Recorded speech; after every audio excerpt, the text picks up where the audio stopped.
यार આજની પહેલી મેચમાં ઓસ્ટ્રેલિયા જીતી ગયું. ઓસ્ટ્રેલિયાએ 374 બનાવ્યા અને એની 6 વિકેટ પડી. અને ડેવિડ વોર્નર તો ઇન્ડિયાવાળાને ધોઈ જ નાખ્યા. 69 રન માર્યા 76 બોલમાં. અને પછી સ્ટીવન સ્મિથ ફૂલ જોયા 105 રન મારી દે 66 બોલમાં. 11 ફોર મારી અને હારી. અને ચાર સિક્સ ફફડાઈ ખતરનાક જોરદાર. પણ મારા સ્ટોરીસ બચારો જીરોમાં આઉટ થઈ ગયો યાર. પણ ગ્રેન્ડ મેક્સવેલે ભોગાડ નાખ્યા આજ તો 45 રન બનાવી દીધા. 19 બોલમાં 3 છગડા મારે ફફડાઈને.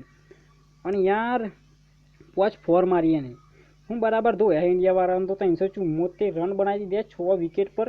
અને 50 ઓવરમાં 374 બનાવી દીધા યાર. જોરદાર ધોયા આજ તો. અને સારું ઓસ્ટ્રેલિયા 66 રનથી જીતી ગયું. અને અહીંયા 308 પર તો 8 પાડ નાખી. 108 પર 8 એ ઉજવું કરી નાખી ઇન્ડિયાવાળાએ તો. 308 પર 8 પાડ નાખી ઇન્ડિયાવાળાની વિકેટો. ઇન્ડિયા 66 રનથી જીતી ગયું. ઓસ્ટ્રેલિયા જીતી ગયું 66 રનથી.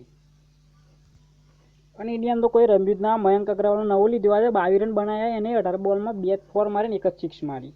અને વિરાટ કોહલીએ તો 21 બોલમાં 21 બોલ એક દડો વધારો ના રમવા દીધો. 21 બનાવ્યા એને તો 2 સિક્સ મારીને 2 ફોર મારીને 1 છગડું માર્યું. અય્યરે બચારાનો 2 માં કાનાસ્યો. લોકેશ રાહુલે 12 માર્યા. 15માં હાર્દિક પંડ્યા ખતરનાક રમ્યો. હા યાર થોડુંક ટકી જુઓ તો ઇન્ડિયા જીતી જાત. 76 બનાવ્યા 76 બોલમાં 90 બનાવ્યા એને તો. અને 4 છગ્ગા મારે લોબાન 7 ફોર મારી. બચારા બીજા બધા યાર પાછળ તો બોલરે જોરદાર રમ્યા. સમી સૈની ને એવા. અને એના 308 પર 8 પર નાખ્યો ઓસ્ટ્રેલિયા જીતી ગયું છેલ્લે.